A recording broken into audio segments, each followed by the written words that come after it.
All right, I'm here with Charles with IMIO, and one of the questions I've been asked a lot about the product root that's used for propagation is, can I use it in a cloner? Can you go ahead and answer that for us, please? Yeah, absolutely, Dad. So the short answer is yes, absolutely. You can use root in a cloner.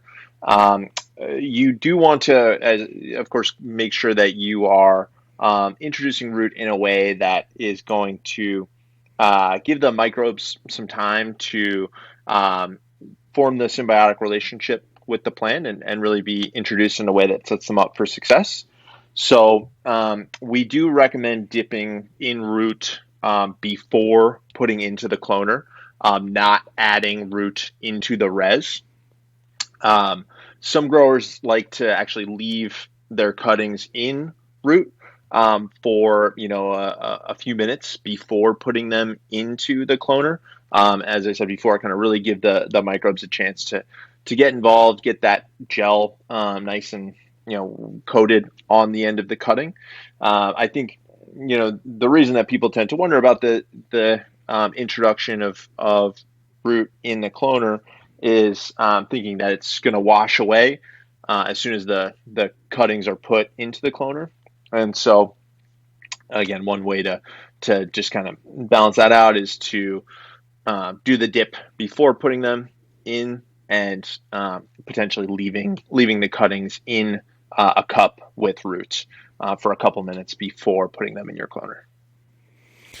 And then I assume cleaning the cloner really well at the end of the cycle to avoid any biofilm buildup. Absolutely, absolutely. Always want to make sure you're doing those sorts of best practices to clean the cloner.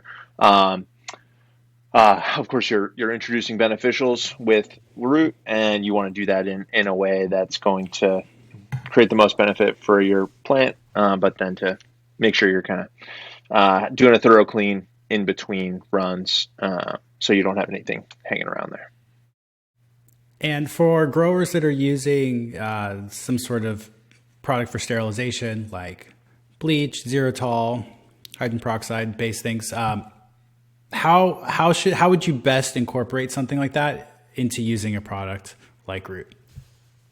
Yeah, absolutely. So of course, understand a lot of growers, want to make sure they're taking as many precautions as possible to, reduce pathogen risk in their cloning operation.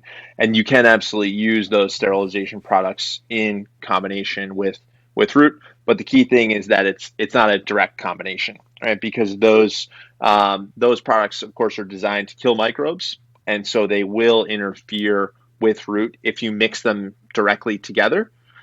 So if you're using a sterilization product, we would recommend having a water dip step between, taking something out of your cup of hydrogen peroxide and going into root.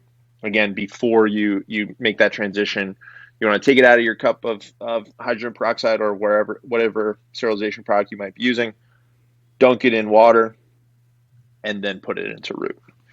So you're not getting that sterilization product directly into root. Do you have any tips or tricks regarding mixing root? Because when we receive it, I realize it's going to be a powder. How do we best make it into a gel for utilizing with our plants, with our cuttings? Yeah, absolutely. And as you know, Tad, we put the microbes in powder form because that's the best way to keep them stable and avoid anything damaging the microbial consortia in transit. Um, but of course, that means also waking the microbes back up, mixing that powder with water to turn root into the gel that you ultimately want to use. A couple things I would recommend there. One is that if you notice, any kind of clumpiness in the powder when you open up the pouch, we would recommend, seeing what you can do to kind of break up the chunks before you mix it in with water. I'd also mention that warmer water is easier for that mixing. You don't want to use hot water, right? Really hot water, like boiling water, will damage the microbes, but warmer water will help the gel to dissolve a little bit more easily. And we're actually finding that it looks like the mixing process is a little easier if you pour the powder into the glass that we include to kind of mix things up first, and then add water to the fill to here line, as opposed to filling up your glass jar and then adding the microbes to the water. And just one quick addition to that.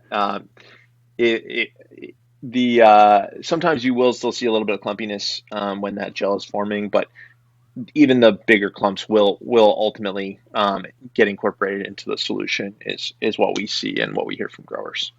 So sometimes just a little bit more time, and you'll end up with that nice gel consistency that we expect. And just from my experience with compost teas and microbes, I assume it's perfectly okay to shake the glass jar pretty vigorously to get good mixing. Yes, 100%. Good thorough shake is definitely the way to go. All right, cool. Anything else you wanted to cover today? I just say again, I appreciate the questions that we've been getting around root. Glad that there's a lot of excitement around microbial alternative for cloning, and don't hesitate to reach out to us. Through KISS or through our Instagram as well at IMIO.co.